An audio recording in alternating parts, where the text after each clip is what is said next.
Let's do it. All right.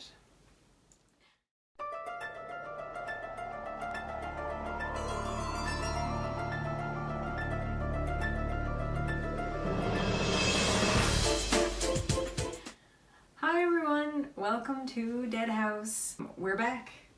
We are. This is the final one before our short break. Mm-hmm. This is March 15th. Mm-hmm. And as we briefly mentioned at the end of the last one, we won't be back again until April 15th. We will have 2 for the month of April, but then on May, we will only have 1 at the end of the month on May. Right. So another brief break in between. Unfortunately, we've got some commitments coming up, and that's the best we can do to try to cover it and keep the club going as much as we can. Mm-hmm. Right. So today we are doing our first one from Series 2000. This is The Mummy Walks, and it says, "Welcome to the new Millennium of Fear," because of course it does. This was book 16 in the series, and it was first published in April of 1999. Not 2000. No. Lies. But most 2000 new Millennium media was published within 1999. And there was a lot of really weird, futuristic, robotic, and spy things about the new Millennium that was kind of... And the Y2K thing? Yeah. And it was all very, like the Y2K bug, I understand. It was not going to be the end of the world like some people thought. It was just a calendar rollover glitch that was fixed with most devices anyway. It wasn't going to crash the world or anything like that. No. The 2000s based media that came out of 1999 very often did way too advanced in the future stuff. I mean, TLC, Backstreet Boys video, we know the one. Yep. I'm fairly certain that was 1999, not 2000. Yep. But yeah, I don't know why everybody was all of a sudden like, this is the future the 80s told us the 2000s would be like in 1999, but it did for some reason. This book is no exception. Nope. We are going to meet Michael Clark. We are. Who's 12. I'm assuming 12 is the main audience here because while some of the kids age and get to be like a year or two older, a year or two later when the books pick up, they're all between the ages of 10 and 13. Yeah, I noticed that too reading through, and I'm like, we have another 12-year-old. Like, yeah. All of the main characters seem to be around 12, give or take. Well, pretty much. And when they're younger, they're only like a couple of years younger, so they're 10. Yeah. They're not like super young. No. And when we meet our second pair child in this one eventually, they're also 12. Mm-hmm. It's just like the magic number. Bad things happen when you're 12, I guess. I guess. And it all starts again at an airport. Mm-hmm. So nothing to do with the last Mummy series at all. No, completely standalone. But this one also opens in an airport. Mm-hmm. Now the last one opened when he was already on the plane on his flight to Cairo. This one opens in the actual airport and Michael's saying goodbye to his parents. His mom gives him a note. They do the usual blubbering and crying and worry thing and, oh, be good to your aunt when you get there, because he's going to see his aunt in Florida. And one of the first things he's doing is going to Disney. Woo! And he also wants to see SeaWorld, which is an odd reference. SeaWorld doesn't really exist that much anymore.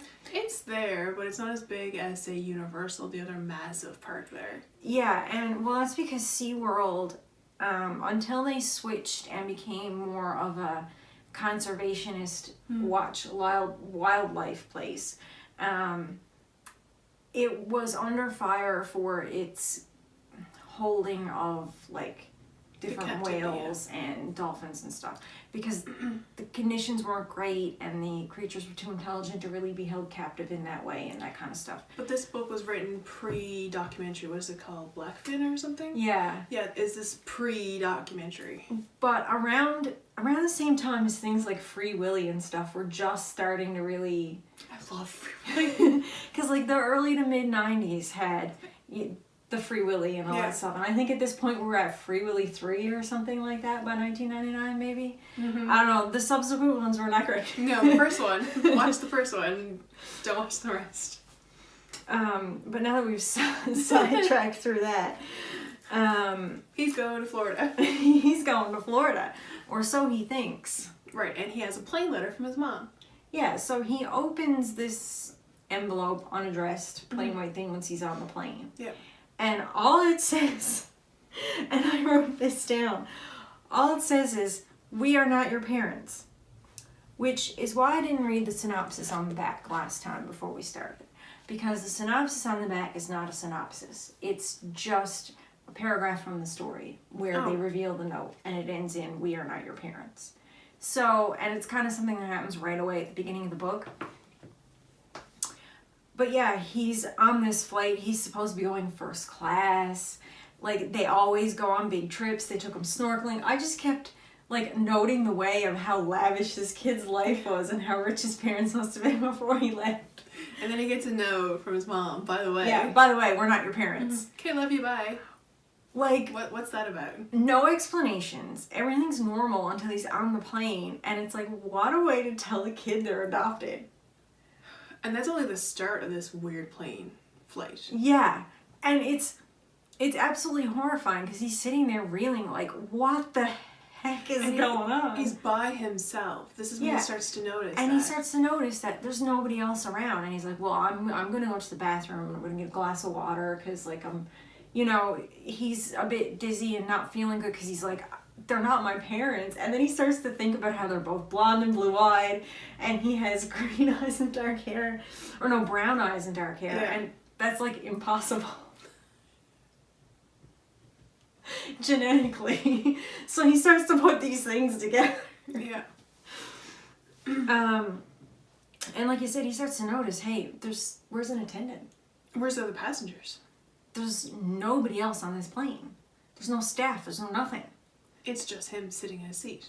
So he thinks, oh, this has to be a mistake, right? Mm-hmm. Right. Has to be. They're not gonna put a 12-year-old on a plane by themselves. But then he starts to panic because, he can feel the engine starting to start up, and he's like, man, there's nobody else here. I'm calling out. I can't find anybody. Mm-hmm. You know what? That's it. I have to get off this plane. This has to be a mistake. Mm-hmm. I must have gotten on the wrong flight somehow. So he goes to try to get his bags when the engine starts to move. And he goes up and knocks on the door to the pilot's place and starts yelling, hey, there's a mistake. I shouldn't be here. And then the plane just starts going down the runway. And a voice comes out over the speaker, you have to be seated for us to have takeoff. And he's like, no, I'm on the wrong plane. And he tries to grab his bag and tries to go get off the plane, and he can't. No. He falls down in the aisle. So he finally stumbles his way back to his seat and reluctantly puts on his seatbelt as a man opens the door to the cockpit. So he could have stopped this whole thing by not sitting down. I know. That was my thought too. Yeah. If he has to be seated before takeoff, why did he reluctantly agree To sit. to become seated and put on his belt? Yeah, it was kind of like, good to know, I'm standing up, stop the plane. So I'm just going to keep jumping up and down and you're not going to take off, right? Yeah. Because it's against regulation? Yeah. Anyway. Something tells me they would have taken off anyway. Yeah, just based on how the story goes on. But he should have taken that and kind of ran with it. Yeah. Kind of Home Alone down the hallway, running, hands up in the air. Stop the plane! Yes, there we go. Anyway, a man who we're assuming the pilot now has come out of the door. Mm-hmm. He's not. We get a slight glimpse of the pilot. I don't know why. I don't know why they go through the trouble of describing him. But it's there. I thought it was going to play into the story later, but it doesn't. It's just a description of a person. But the man who comes out of the door, and the thing I wrote, as soon as he's described, before I put down the description so I'd remember, he's Pinnacle 90s villain. So, and it's true, he is. He comes out in a camouflage jacket, baggy khaki pants. He's got this long, dark handlebar mustache with just like a little bit of white striping. So it's all like this salt and pepper, right? Like handlebar mustache. Really, really long hair in a ponytail, jet black, slicked back with this one like white streak going through it and everything. Like, I'm telling you, this is like Classic. the pinnacle of 90s villains right here. Of course, he's military, obviously. His name's Lieutenant Henry, and it's so funny because he's like explaining to him what's happening, and he keeps calling him Excellency, so duh, he's Prince. And he's just like doing these, like, I'm making him a sandwich and getting him a pop and like trying to make him comfortable for the flight. Now, this is a really big thing because it plays into a lot of really common kids' fantasies where their parents are not their parents and they're actually a prince or princess. That was a weird thing that you saw a lot of in kids' stories, like really a lot of. Yeah, like the Anne Hathaway movie, Princess Diaries? Is it Princess Diaries? Yeah. Princess Diaries. But like, that's a bit later on in the era. Yeah, but like, it's the same kind of genre though. It is, and it was all throughout cartoons, everything. And it's funny because that was never really like a trope or plot thing that I really ever was into as a kid. I don't remember if it wasn't big. I know it was a really popular one, and like a lot of kids used to like be into that type of story, but like that was never really fully my jam. No. I wasn't really into the whole they're secretly royalty thing. No, definitely not. So this one sort of put me off on a little bit of a different foot in the beginning because it was, and again, like this is written for kids and it was written in the 90s, but like this is something now that like I'm kind of sick of seeing as a plot device, the secret royalty thing. Yeah. Anyway, they fly nonstop all night. The transition here is really good because he talks a lot about seeing the ocean as they're flying out across the ocean.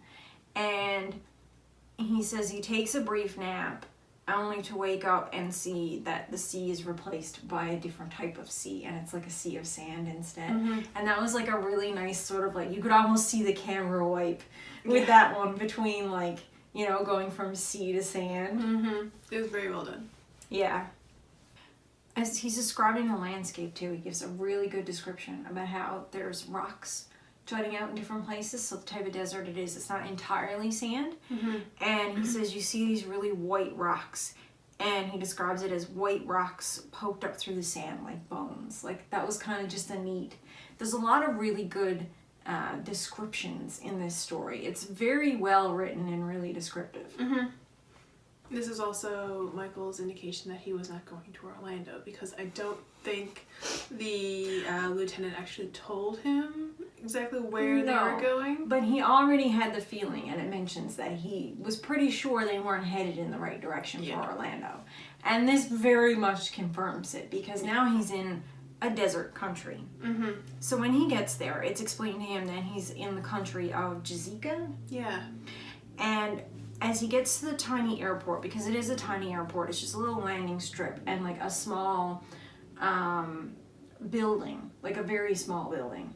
It's not like an international airport that you would see. No. Nothing that to that capacity.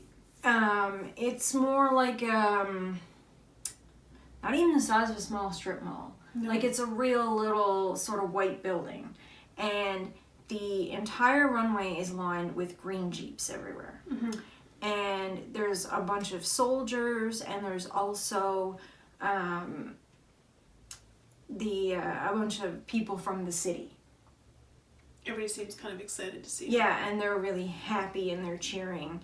And he's wondering if he's being kidnapped while he's looking at all of these, you know, people. And they're trying to convince him, no, this is a good thing that you're here. And, you know, your caretakers should have explained things better to you before you got on the plane. You were supposed to know before you left what was going on. That would have created a bit of a scene in the airport. You think? Just a little one. Just a little one. That being said, they should have found a better way to tell him he was adopted Yeah. than a note that's just like, we're not your parents. Well, then see ya, kid. It didn't even say that he was adopted. It just said, we're not your parents. So, like, he didn't know if he was adopted.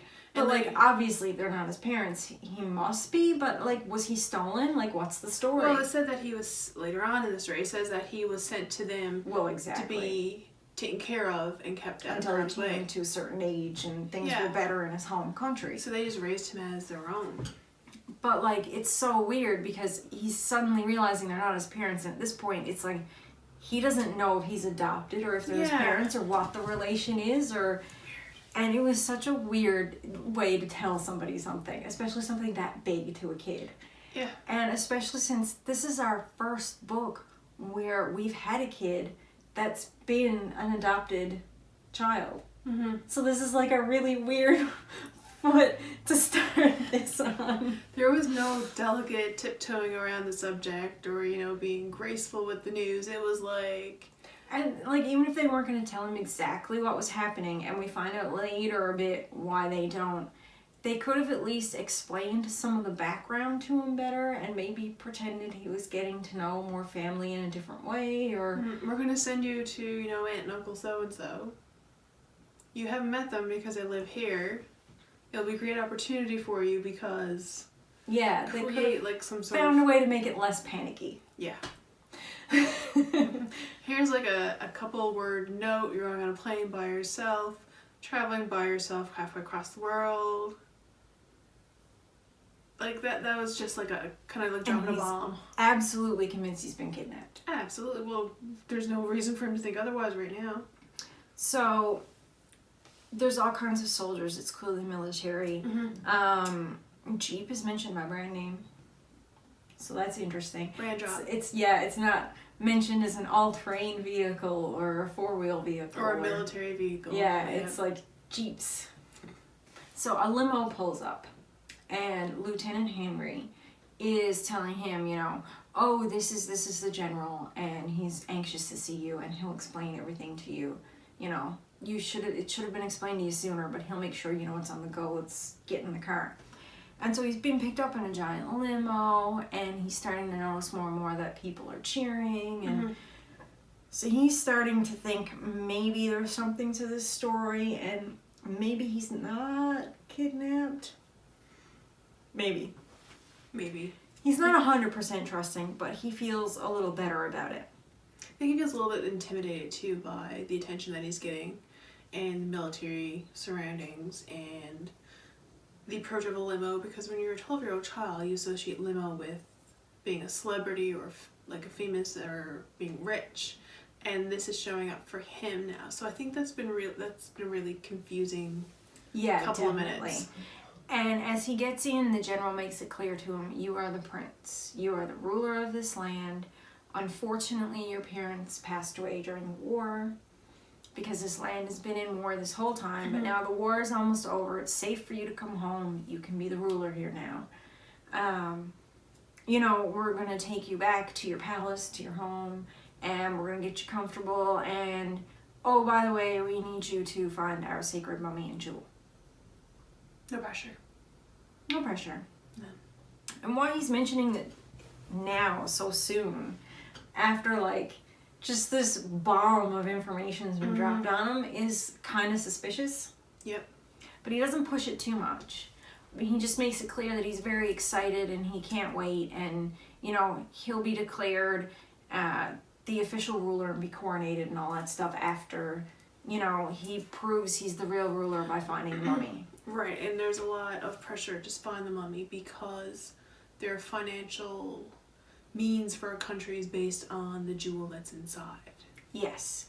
So the jewel is the big thing that they really, really want. He, of course, does the whole, take his bags to his room, let's make him comfortable, let's sit down and have a meal. You must be hungry after your long flight. And over the meal, he keeps pressuring him to find the location of the mummy. So... the kid doesn't feel comfortable. No. And this was really smart of Michael to not 100% trust it and feel a little weird about it. So he fakes he fakes fainting, and it hurts more than he expects. And the way he says ow after he falls. I don't know why, but I got such a kick out of that. You didn't watch enough movies to know when you faint, you go out cold, and there's no ow when you hit. But, I mean, it was enough that he faked that he wasn't feeling well, and he was feeling lightheaded, and of course he faked concern. He was like, oh, well, we won't push you too hard right now. But he did give him the whole explanation about how they mummified their dead like the Egyptians. Mm-hmm. The mummy was of previous emperor Pukra? Something like that, yeah. Not 100% sure on the pronunciation. I did try to look pronunciations up. I didn't find a lot. I think it's Pukra. They didn't really break it down to the point where you could... it wasn't really done phonetically. If anybody knows the right pronunciation, that would be great, so we can make a correction for future. And also, apparently this mummy is like the oldest mummy in the entire world. We're meant to believe, like, predating Egyptian stuff. Mm-hmm. So it's very important, aside from having a sapphire in its body. Yeah, aside from that part. Which, again, it was kind of strange that it would be out in the open and his parents would be able to hide a gem inside a mummy before hiding a mummy away. It's all slightly convoluted. They also, undercover, like, put a computer chip in their infant son's brain shortly after being born. And then had him whisked away to another country because the general's coming out with all the secrets here now. Yeah. And this is why, even though he doesn't know anything about it, he's like, once you're here and you get familiar with things, you know, the chip will cut in and you'll remember where the mummy's hidden. Like, if we don't have this kind of chip technology, and if we do, it's not widely popular or known about by the general public. But I immediately thought of, like, when you get your pets chipped and the vet can scan the chip and get information. But you need the scanner to get the information, and it comes up on a computer. It's not the cat saying, yes, these people are my parents, this is their phone number and address, this is where I need to go. Exactly. So how could this child pull information off of a chip when he himself is not a computer that reads chips? Right. So, like, he's using the term memory chip because it's a chip implanted in his brain that would lead them to the location. But the only way to ever use it would be to scan the chip. So you would have to scan the chip inside his head. Yeah. Or remove the chip and scan it to get the location. There's no way the kid is ever just gonna know. Like, unless he's an android. Yeah, and it didn't hint to him being an android at all. No, not even a little bit. So weird future technology that does future things that we can't explain. Let's run with it. Yeah, every time the chip was brought up, I kind of tripped a little bit because I don't understand why people would think that humans... A memory chip literally meant, like, for your memory. Yeah, like it would... Instead of a storage space for computer information. Yeah, I think this would have flowed better if the parents left him kind of like not like a treasure map, but like a logic puzzle or something to kind of trip the memory.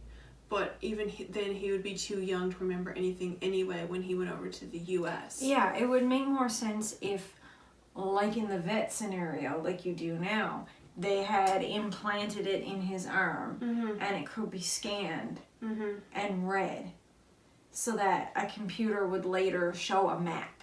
Or even like have tattooed on his arm like a horizon.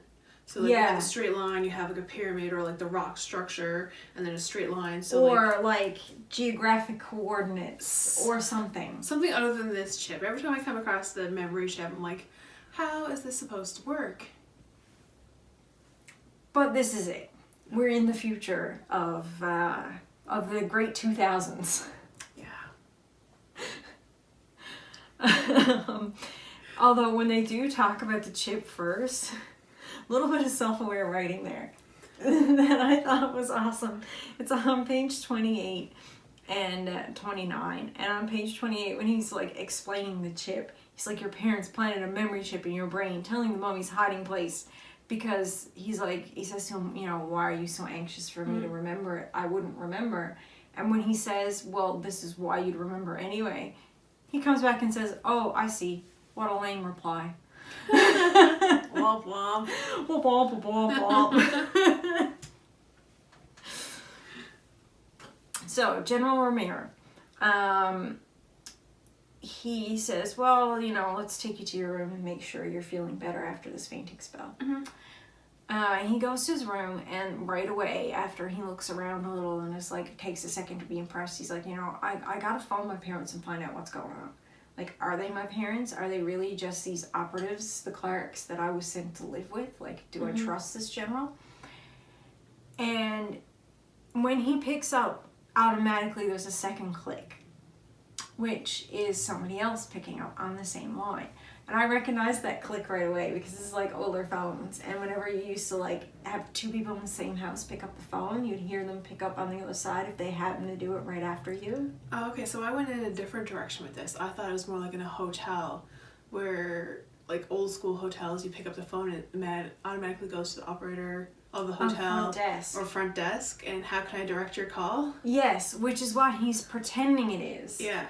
But what's happening is he's so heavily guarded and being watched that, of course, I'm assuming somebody noticed he picked up the phone.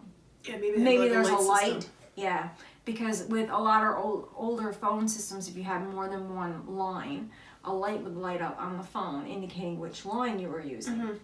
So I'm assuming he picked up, somebody saw a light because it's their job to be the phone operator. Yeah, his personal operator. What if Michael wanted a sandwich? Yeah, so after he picks up the phone, there's a little click on the line they describe right after. So I assume that was just somebody picking up the same line right after him. Oh, okay. And then they're like, oh, hi, you know, what would you like? And I'm like, oh no, I'm not authorized to make that kind of call. So he can't actually phone out to his parents. No. We're beginning to realize more and more that he's a prisoner in this lavish house. He's noticing there's guards everywhere. He can't get out. He doesn't know what to do. When suddenly he notices there's like feet under the curtain and this girl jumps out at him. Classic hiding spot. So this is our second girl. Her name is Megan. Megan Kerr. And her parents were killed in the war. They were American operatives, much like the clerics who took him away. And she's got reddish brown hair and green eyes, and she has been adopted by General Romero. And she's there to warn him that, you know, don't give up the location, because if you do, he's gonna kill you right after. Like, he just wants this mummy.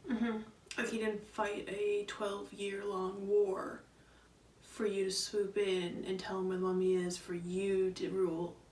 Yeah, it's like you're dead when you give this up. Yeah, that's all he wants. He's willing to kill you. He'll do whatever he has to get it. He's a scary man. Suddenly, guards notice from the patio door on the other end of the room that the girl is inside. So 2 guards burst in through the front door and drag her away. Yep. And of course, she starts kicking and screaming as they drag her out. So now Michael is freaked out. And he knows he has to get out of here. But he's like, well, what do I do? It's guarded. And then he realizes that the guards who saw her outside the patio door were the same guards that burst in the room. So there's nobody in front of his door. There's nobody out back watching him. And the door's not locked anymore. And so, yeah, he tries the door and it's not locked. So he makes a break for it. Like you would. Yeah. Only he's not sure exactly which direction to go in. He's never been here before. No. So he's going down a corridor near his room. He's looking for a way outside. He's hiding behind curtains. He can't quite figure it out. He sees a bug hitting the glass. And this is used a little bit as a metaphor because there's a few different moments they mention with insects in this.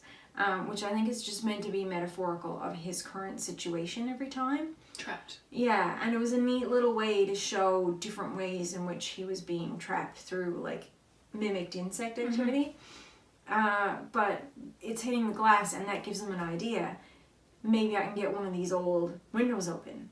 So he tries to open the window, but it's really heavy, so it takes him a while. but he eventually gets it open, and he starts climbing out when he's suddenly grabbed from behind. He gets caught by some soldiers who are going by, probably to go back to his room and guard again. And they catch him from going out the window, and they bring him to see the general. Yep.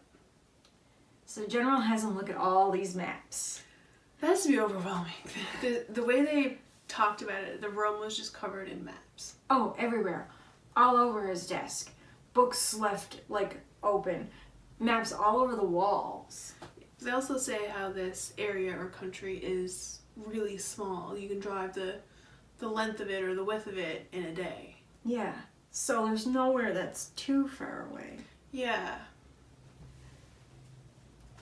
But I mean, he's a kid and he starts to, you know, forget about this kind of stuff. And the general is saying, oh, you caught him trying to escape, huh? And he's like, well, never you mind. I'll keep him here now. We'll have a look at these maps and see if anything comes back to him about where this mummy might be. Maybe the memory chip kicks in. Yeah, just from looking at the maps, he'll recognize something. So he's looking around at the maps and nothing comes to him, and he's like, no, really, I don't know anything. I'm sure you have the wrong kid. I can't remember anything. This isn't working. Yep. And I don't know why they don't think to just, like, check him for it in the first place. But anyway, they do what I was hoping for in true villainous fashion. Oh, well, if I can't get the information out of you this way, we'll just surgically remove it. Perfect plan. Meaning they have the technology to read it without him to remember it anyway. But for whatever reason, they want to get him to do it first. I don't understand. Yeah. I don't understand. A little bit of a weird plot thing, but And let's... if they have the technology to do brain surgery to remove this chip, how come they don't have the technology to scan it? Yeah. Just while I it's mean, in maybe his because head. it's too deep in his head for a scanner to read. Those things do need to be fairly close to the surface of your skin, but still. Yeah. If he's got brain surgeons on site, he should have some sort of high-tech scanner. Yeah. To be able to read the chip and get the information from it and not have to talk to him at all. Yeah. But anyway, we'll do suspension of disbelief on this premise and pretend that the technology in this world is such a way that it's better for him to remember it, and there's no way to scan it unless they physically have it. Yeah. So we'll go with that.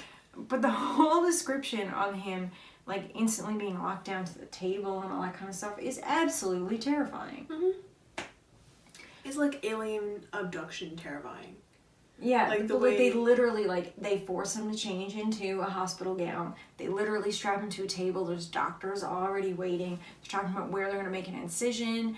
The anesthetic is already in. They're like, you know, we're going to put a mask over you. You're going to need to take deep breaths so we can put you to sleep so we can do this right. And if you read or watch any of the abduction stories, it has a lot of the similar context of, like, the sterile room and the gown and all that stuff. So that's kind of where I went with this. Like, what Michael might be thinking as a 12-year-old child. Yeah, suddenly being taken away and now they're, like, doing medical procedures on him. And Yeah. so he screams out, wait. I know where it is. I remember. You don't need to do surgery. Obviously, this is a kid's ploy. And why they didn't call him out on it, I have no idea. No, but the general does say, like, they say, oh, well, will we get him changed? And the general's like, no, I'll leave him in the robe just in case he's lying. Like, just in case we have to put him back on the table. Yeah. It's obviously all just been some kind of scare tactic to get the information out of him. So I'm assuming removing the chip would do nothing. I'm assuming they have no way to read it, and the only way to use it would be to have him remember. That's kind of what it seems. Yeah, that's what it seems like. Or they wouldn't be pushing him so hard and, like, trying to scare him as much. Yeah. So they take him to the room and he stares at the maps again. And he goes, this one over here, because it's the furthest away. And he's like, it'll take forever to get there, forgetting it only takes a day, which the general reminds him of later when they leave. And he's trying to think to make it believable, and he's like, are you certain? He's like, yeah, no, for certain. It's behind a wall of stone. He thinks that makes the story more believable, right? Yeah, so like if you're trying to persuade somebody into believing your bold-faced lie, give them a detail that makes them kind of go, huh, well, maybe. Yeah. So if you've been searching, and it's slightly clever, because if you've been searching during a 12-year war for a mummy in a cave, and you've presumably got all these maps and already searched all of these caves during this 12-year period, of course it's probably hidden behind a built wall. Yeah, like he's not gonna walk into a cave and there's gonna be bright shining lights and arrows pointing to this mummified body with a sapphire in its chest. Like, it's not gonna be that easy if it was hidden. In theory. In theory. So they let him go to bed that night, and of course, Megan sneaks back into his room, and she's dressed in all black. And she's saying, you know, is it true? Is this really where it is? And he debates telling her the truth, that he faked it. But he's like, no, it'll put her in danger, and it'll give me a chance to get away tomorrow. So I'll keep up the charade. I can't tell her. I can't risk her getting, you know, hurt by her evil general father. Which was a really smart move on Michael's behalf. It was. In hindsight. In hindsight, yes. Yep. So he goes ahead and says, sure. No, it really is there. It turned on like a switch, and I remembered, and, you know, I know it's going to be there. She's like, oh, good, because, you know, they're really desperate, and she's excited that it's there. Mm-hmm. And she says, you know, it'd be even worse if you led them to it and it wasn't there. Because who knows what they'd do. They'd kill you for sure. At least this way, if you show them to it, there's a chance you can also get away, even though they'll get what they were looking for. And it's at this point she mentions a curse. Insert the mummy's curse. Typical. Typical. Yeah. Because, and I wrote down, we need to add more to this already complicated spy story. Do you know what goes with mummies? Curses. Curses, of course. And the mummy will come alive and take revenge on anybody who is impure and who tries to... What was it they said? If the mummy gets into the wrong hands, it will walk again. Yes, if the mummy gets into the wrong hands, it will walk again and basically wreak destruction. But also you need to be pure when you go see it, or it'll just come alive and get you right away. Mm. And they're very superstitious. At this point, too, she also mentions that she will be going with him on the trek to that cave in the morning. Yes, she's like, I'll see you there in the morning, you know, I'll be there for support. Yeah. But I mean, you know, it's not so weird the general would take his daughter with him. If he doesn't want to leave her there by herself. If he's going out in full military force, which we find out the next day he is. Yeah. He's going out in full force. Mm-hmm. There's like a whole... There's so many soldiers with rifles that Michael knows it's impossible. He's not going to get away. So they drive all day to the cave. Mm-hmm. It's sunset by the time they get there. And he says how the rocks and the sand are starting to glow and look almost bluish in the night light as the sun disappears, when they're attacked by rebels. So this is the war that he was talking about. And all of a sudden, out of nowhere, there's gunfire, and the general's like, you know, get down, hide behind this rock. And then Michael's like, they're all distracted. And he looks around a second for Megan and doesn't see her and goes, I'm gonna run away. Yeah, time to, you know, take He's my like, ball and go home. Yeah, I'm gonna like cut my losses and I'm gonna make a break for it. I know it's something about sand, but it's night. Maybe I'll find another rock to hide behind. Maybe they won't get to me in time. Another village, anything to get him away. So he just takes off, running. When Lieutenant Henry catches up to him. He does hear gunfire for a while, but when he comes, Lieutenant Henry's like, no, it's over now. It didn't last for very long, you know, it was easy to scare the rebels away. Come back to camp. So he leads him back with his rifle, obviously.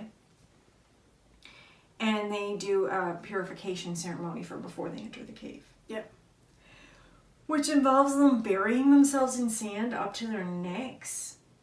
Which seemed weird and very much like something you would get someone to do if you were going to execute them. in the desert where no one would find them. Yeah, I don't That's what it understand gave this. me visions of, more so than a real ceremony. Like, I understand the covering yourself in sand part, but I don't know. That part of it seemed almost too much like they were getting people ready for execution. And it, like, made all these warning bells go off, but nothing came of it. No. They really were just, like, purifying themselves in the sand. Which is weird. But I don't even know if that's, like, a thing back in ancient Egypt, so I'd have to look that up. I don't think so. I think this is just Weird. an invention of this particular story. And also, it's not Egypt, so Yeah, that's true too. That's true too.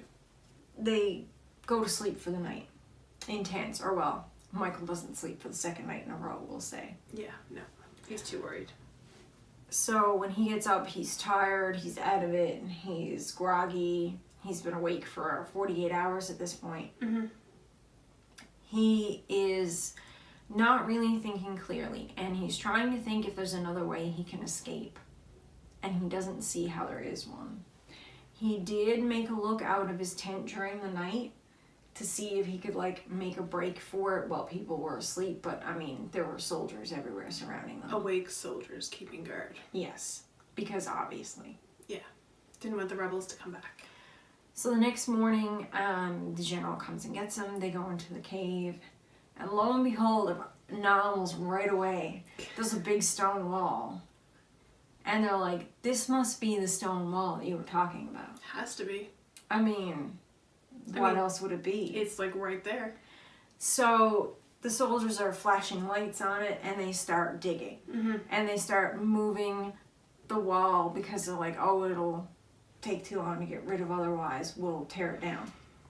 It takes them a little while because, I mean, this is heavy rock to move it. And as they're moving it, of course, it's not the most stable wall. It does eventually, like, finish falling on its own to reveal a mummy. Imagine that. He was right. There was a mummy this entire time. There was a mummy. Money. There was a mummy, yes. Yeah, and he's like, holy crap, this is the luckiest day of my life. Score. I get to keep my head. Like, I can't believe how lucky I am it's actually here. And it starts to move. The curse. Because it starts to move, soldiers instantly start leaving. Oh yeah, they're not wanting anything to do with that curse. And they don't all flee right away. Just, like, some of them flee at first. But the general's still there with some people. And he describes, and this was another really, really good description, so I wrote it down. It reminded me of an old black and white movie, all out of focus and running at the wrong speed.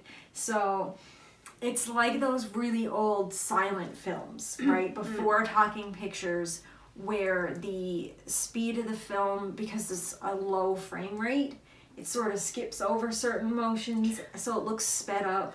And yeah, the way he was talking about, like, the lights flashing as they were running and the way they were spinning around the cavern, and it really did paint a really good picture. It did. Of, like, the chaos and, like, people going and him only catching flashes of it because of the way the lights were moving. And Yeah, it was all happening so fast and there's a lot to take in. that was page 87 if you're following along. But yeah, no, that was a very good description. And he says he can see through some of the, like, orange light as light is sinking down outside the cave, that he can see the general finally leave. And it's at this point when the general, and he realizes the rest of the soldiers are gone and the mummy's moving towards him, he should probably run. That'd be a good idea.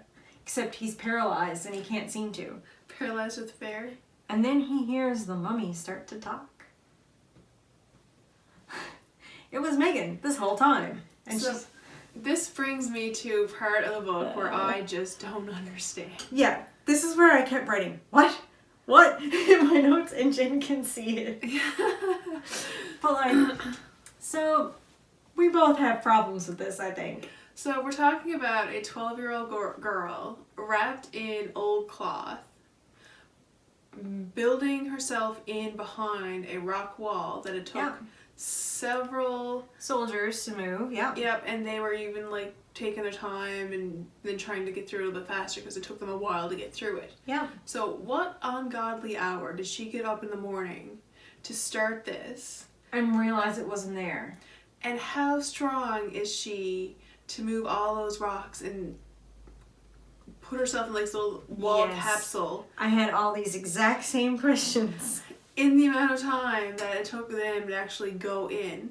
And when they're all preparing to go into the cave to explore. Wouldn't the general notice his daughter was missing? Yes. Like, why wasn't he looking for her? Yes. He brought her on this trip. He knows she's there. He was super concerned when he thought she might have been caught by the rebels and she went to hide under the Jeep. And he was like, no, that's not a safe place to hide. And Michael was actually relieved that he seemed to genuinely care for his adopted daughter, because it meant that that was something that he could potentially use to his advantage later against the general if he had to. Yeah. So this brought up a lot of questions. Oh, a ton of them. In fact, like, yeah. Where did she find the resources too? Like, where did she find old bandages, Right. darkened, made to look like old grayish from the tar mummy bandages? Yeah. Like, it was just. But anyway, we'll run with this for now and pretend she was very industrious, because she says she did check in the middle of the night, so we're assuming she didn't sleep either. Right. And she went ahead and found out the mummy wasn't there. And she'd probably have to get up and start her plotting at that time. Yes. Because it's not likely there have been that many rocks that she could stack in one area to the point where it would look like a wall in the cave. Yeah, a well-constructed wall at that. Yeah. So she's, she says she gets everything together, she wraps herself up, makes the wall, hides, and she's like, this is our chance now to escape. We'll make a run for it. They start to make a run for it when they are greeted by rebels. Surprise! So the Oh, rebels really? all come back, obviously, because they don't want them to get in the cave if they think this is really the kid. Yeah. So the rebels take them hostage next. So this is where we meet General Mahal. Mm-hmm. And he says, oh, guess what, Megan? You're the adopted daughter of the general. That means we're related, because General Ramir is my cousin. So this war he's been fighting for 12 years with these rebels has been against his own cousin. It's like a Romeo and Juliet type family feud. West Side Story. Yeah. All that stuff. It's like a 12-year feud between two family members. And they're referring to it as a war. Yeah. Okay, yeah. Yeah. And I mean, it is war, because they're like, let's take them and get the information from the chip. Yeah. So they take them to a place that already has doctors. Everything's already set up. They do take the time to mention they've stolen the equipment from a village nearby, but still. Yeah. It's a little unbelievable. They also talk about how, if they'd gotten a CAT scan, it wouldn't be enough power to, run it through generators in the desert. But yet they could run an x-ray. Yeah. There's enough power to run an x-ray with generators in the desert, but Not a we'll CAT skip over that. scan. Okay. I don't know how plausible any of that would at all be. No, but at least with, I guess, either one of them, they could tell where the chip is. But they brought generators and equipment to check for the chip. So they are very well established in whatever part of the desert they're set up in. Yeah, wherever their camp is, they're definitely well established. They have generators for everything. They're getting gas on the regular. Yeah. And supposedly this big thing is hidden from the general when it only takes a day to drive around the country. And he hasn't found it. There's illogical. I have problems with this camp that's set up with everything running that he hasn't come across. But anyway, the thing that gives it away, because Michael thinks, you're going to cut into me, you're going to cut into my brain.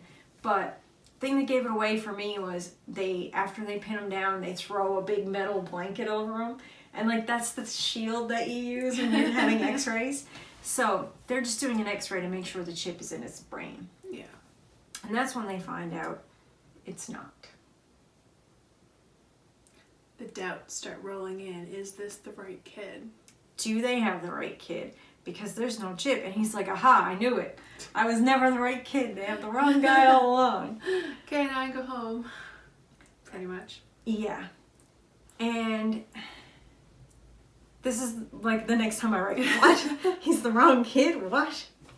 Anyway, his second in command, Raoul, comes in. Mm-hmm. And he's against just taking the kid out to kill him. He's like, why don't we try to smooth things over with the U.S.? Like, is he a U.S. citizen? We don't want to get in trouble here. This all sounds like smart reasoning. Oh, yeah. Yeah. But General Maham has this under control. He's like, no, we'll pretend somebody else did it. That it wasn't our involvement. That, we'll use something that's untraceable. And he knows too much. Yeah, so we can't let him go. Mm. And Raoul's like, well, we can't use our guns because that would be traceable. Mm-hmm. So he's like, Python pit. Done. And I'm like, how much more like spy villain movie setup are you gonna get than a pit of snakes that you threaten to throw your victim into? Like, this feels like an episode of like the 60s Batman at this point, or James Bond or something. Like, yep. it describes the snakes waiting for him to come up, and they've got him at the edge of the pit when Megan comes running out of nowhere. Because, they had the kids separated. Mm-hmm. Like, how does she get away? Anyway, she says, I've got an idea. Cut scene. Yep, done.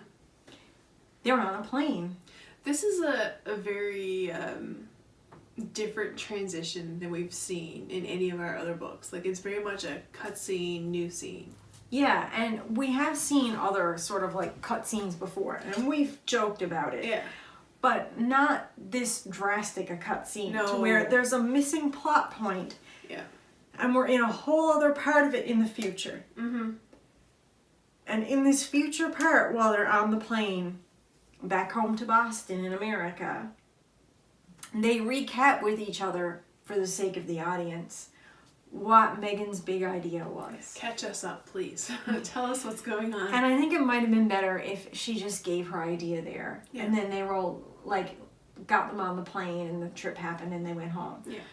I find it a little weird that he chose to go backwards like that and fill us in on the plot. But anyway, she was like, oh yeah, wasn't it a good idea? And oh, it was such a good idea about how we convinced them to send us both to America. So, because he didn't have the chip, and let me see if I'm understanding this right. How is it she explains it? She says that she convinced them to I'm trying to remember it. both of them back to America because Michael didn't have the chip anyway. And if Megan was sent to America, his Right, the adopted general father, yeah. would get upset. And he'd be so consumed with worry and That was trying to get the Megan back that he I would forget couldn't about remember the war. there for a second why she was going with him. But that's why. Yeah. He would give up the war and search for her instead. Yeah. Was the big, brilliant idea, which they went along with. So he goes to the airport. He calls his parents. Mm-hmm. They come and get him. Yeah.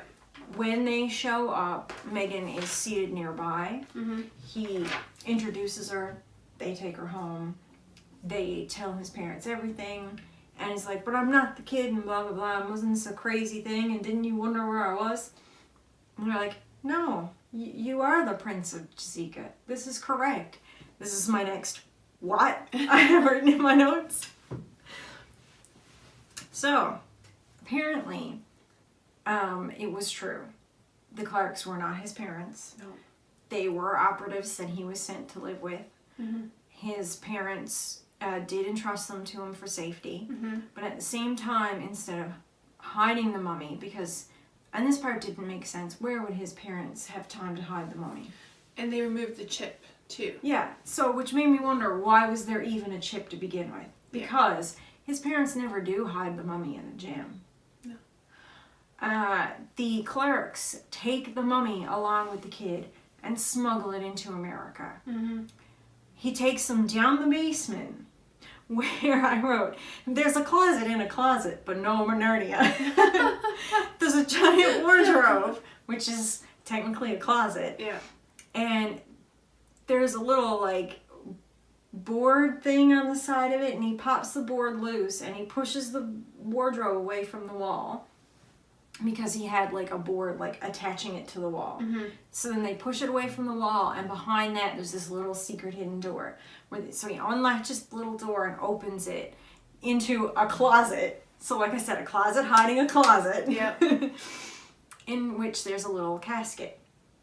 And he opens the casket, and it's the ancient mummy with the gem in its chest. I think the Clarks gave this up too quick. Because they don't know Megan, they don't know her backstory.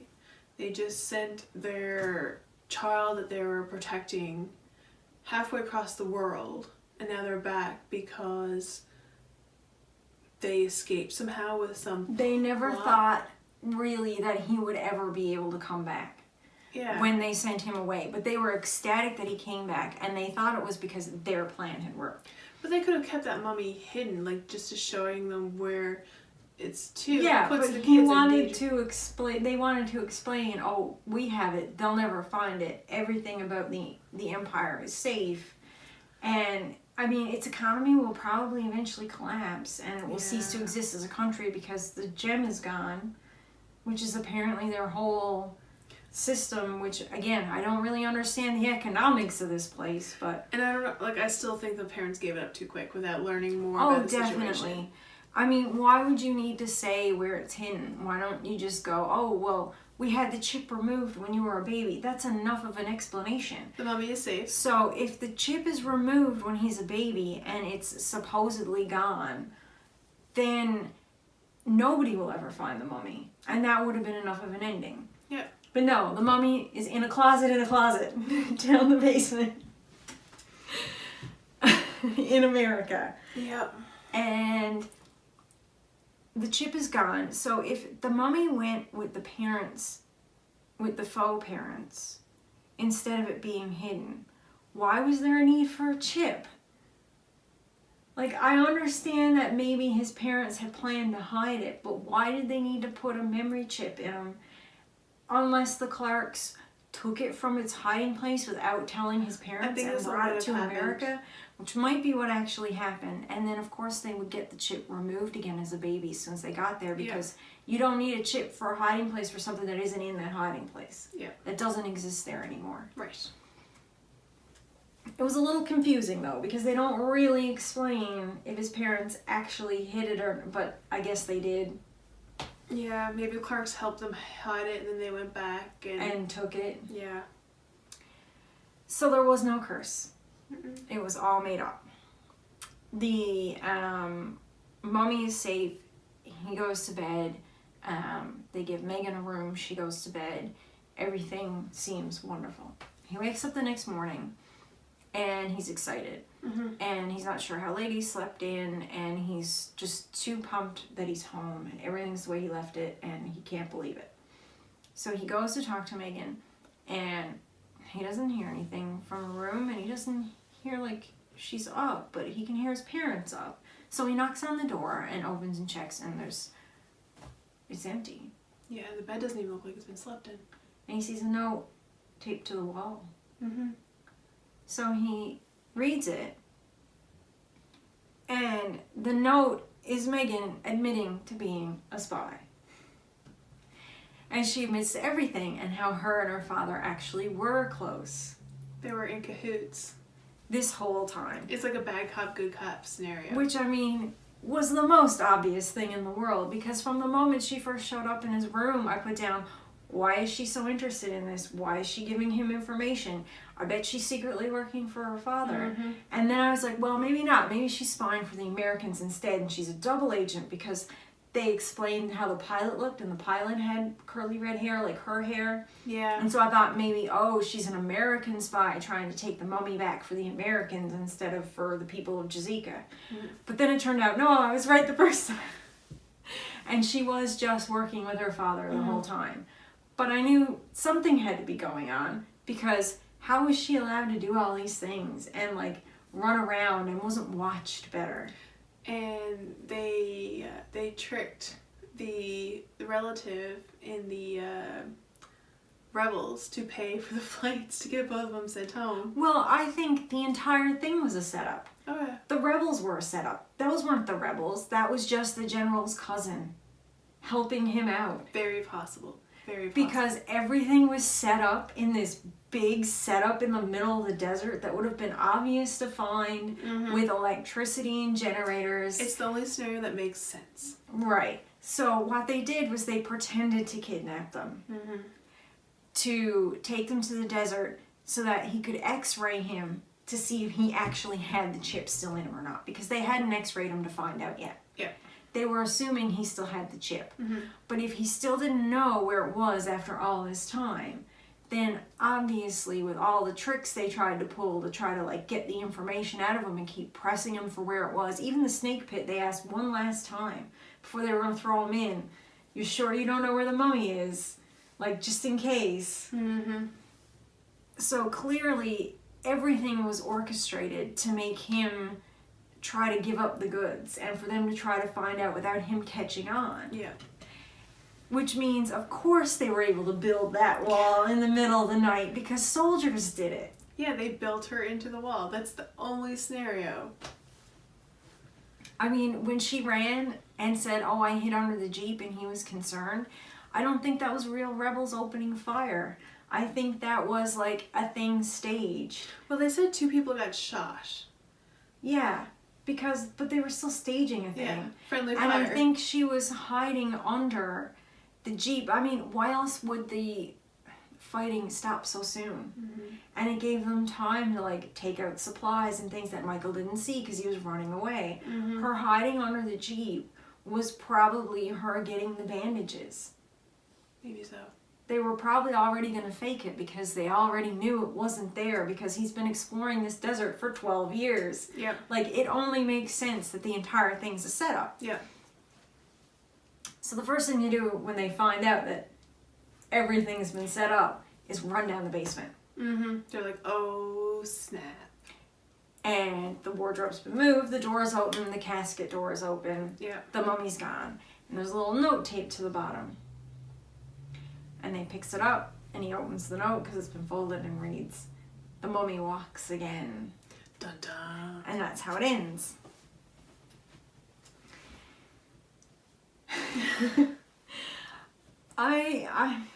This was an interesting read for Series 2000. It was. It wasn't a horror story. No. At all. It never really had anything to do with the mummy. It's more of like a conspiracy. Things happened in a scary way, but not in a horror scary way. Yeah. Like they did with Ahmed and the curse was fake. I mean, that was an actual serial killer. That was a person hunting them down, going to kill them. That's something that's like in the horror genre. Yeah. This is very much an action spy-based story. And so the scary things that happen as a result of this fast-paced action, not as a result of trying to scare you. No. There weren't any jump scares like usual. No. It had none of those regular Goosebumps things. It wasn't even a cliffhanger ending. It was a very sewn up ending where they take the mummy. And that's what they mean by the mummy walks again, is that they've taken it. And they have it in their possession. They're going to bring it back to their town. Nobody dies, and they don't take the boy back, Michael, to his rightful land to rule. They just leave him there with his parents where he wants to be, where his faux parents wants him to be. Just gets to have a normal life with them now, and that's it. Yeah. And nobody's any longer concerned with Jazika or if he'll grow up and come back to rule. Like, that's something I would be concerned about. There is nothing. You would at least want to do away with the kid, right? You guys know too much. Now you are prisoners. But that's it. And a lot of the twists and turns that, like, you have problems with plot-wise, aside from the whole probability of the chip thing, definitely make way more sense once you know for sure she was working with her dad this whole time, because otherwise too much was too impossible to be believable. Yeah. That being said, it was so twisty and turny and like a bit convoluted in the way they kept trying to give you the next twist. Like, oh, it looks like this is going to happen, but here's a twist. There's too much. It was. It was just They went with too many different things, I think. Like, I don't know. I don't even know how to verbalize my thoughts on this other than it was kind of like an Austin Powers movie. It's just like there is one over the top event happening like James after Bond, the next like over old the top. school James Bond. Yeah. Like the weird traps and setups from old 66 Batman. This is why I threw that out there earlier, because it's very much in the vein of old spy movies. Yeah. And that's great if you're looking for a spy story. Absolutely. If this was like a spy, Nancy Drew, Hardy Boys type mystery. Yeah, but done for like the 2000s instead of like when Nancy Drew and stuff was originally put out. And they were dealing with all this. that. Absolutely, but like Goosebumps is more of a horror series. That's what its genre is, and this just didn't seem to feel like that. It's weird when it's not what you're expecting. Not that it's not a bad story, not that it wasn't interesting. And it was very well written. Like, I love the descriptions. Oh, it was super that's well put into written. It wasn't repetitive. No. There was no weird stereotyping or gendering or remarks on weight. Yep, like there has been in some of the other ones. Like, and again, the Horrorland ones so far, the later ones so far going through them tend to be better composed than a lot of the really early Goosebumps ones. You can see where the early Goosebumps ones are coming from, but like you can really see him as you read later ones. Not so much the early Goosebumps series, but the later Goosebumps series, like Series 2000, Horrorland. You see the writing getting a lot better and more developed. I don't know if he's writing for an older audience too. Maybe like if they've been through like the majority of the Goosebumps. But they're still like between the ages 12. of 10 and 13, right? Yeah. Like they're still 12-year-olds. So it's definitely for the same audience, and it's definitely not what you expect out of a Goosebumps book picking up a Goosebumps book. Yeah. And I think that's what throws me off the most. Yeah. But the descriptions are fantastic. Like it's very well done. And this one kept going with the action and it kept pushing you forward. But some of it, like I said, seemed a bit too unbelievable, a little convoluted. It was kind of... It was different. Yeah, it was a mixed bag of things, but a well-written mixed bag of things is the best way I can put it. If you want to get in reading Goosebumps series and you don't like the jump scares, and you don't like the fictitious monsters, or if you're not a huge fan of horror or spooky things, but you've wanted to check out Goosebumps because you've heard about good writing, this would be a good one. This would be a good one for you to pick up. Otherwise, I mean, you know, it was an interesting look at Series 2000. Did you have any particular favorite moments or things you liked? I mean, I know I pointed out a few different quotes where there was like descriptions that were just so good. I did like the descriptions because we did notice that the environment does play in on a lot of how the story develops and how the scenes are laid out. But I'm big on horror and like Stephen King, and I haven't read a lot of like these spy books because it doesn't usually intrigue me in the way that it's not my genre. So if this book wasn't as well written as it was, I don't know if I would have been able to get through it as short as it is, but the writing definitely saved it. Yeah.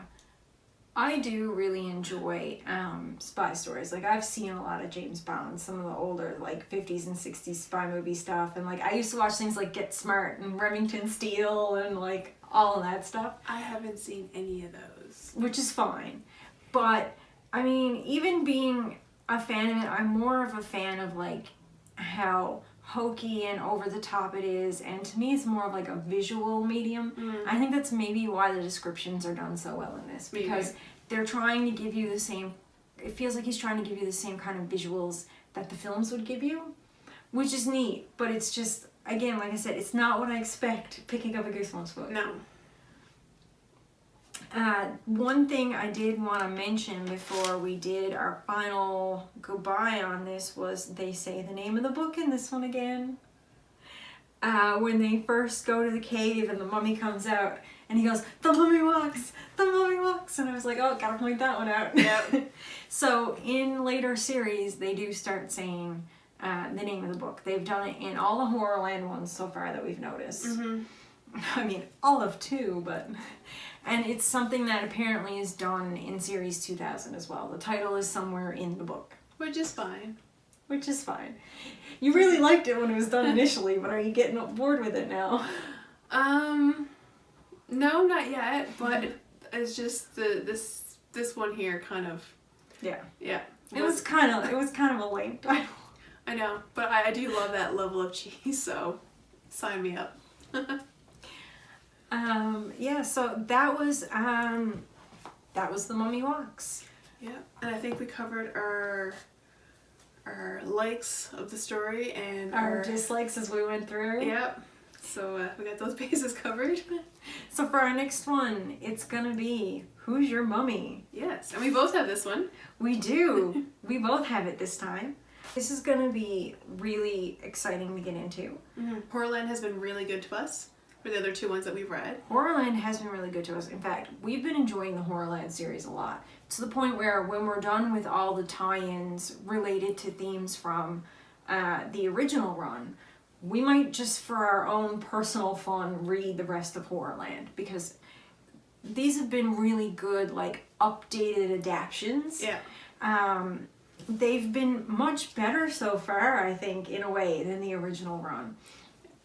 I really enjoy the Horrorland ones. Yeah, they've been pretty solid so far. So we're really excited to start this one. Did you want to do the description on the back for next week? Sure. Says, a tomb with a view. Abby and Peter are staying with their uncle Jonathan in an eerie old village. Their uncle knows a lot about Egypt, and his living room even looks like an ancient tomb. Whoa. Do other secrets lurk inside the house? Mum's the word. Oh my gosh, so cheesy, so cheesy.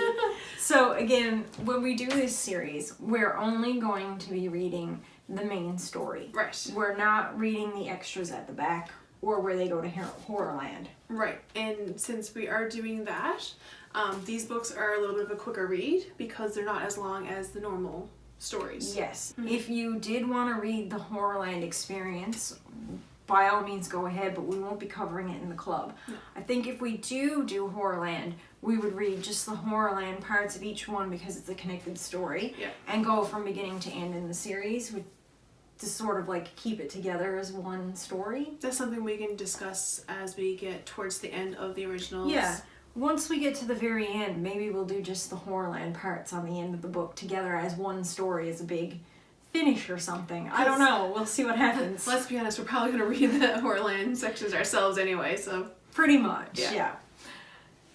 So join us next week, or no, not next week. Join us on April 15th, which will be in a few more weeks' time than usual. Mm-hmm. And what's your handle so everybody can reach you online? Coffee_with_Jen with 1 N and you. I'm a glitter macaroon with 1 T and 2 O's.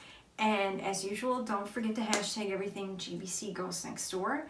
If you do want to go ahead and have longer discussions and save things instead of talking about them ahead of time, let us know. Use the hashtag. We do plan to eventually do an episode when we have enough viewer input from different places to do an episode called Questions from the Ghost Next Door. So definitely hashtag it. And until next time, reader beware. You're in for a scare.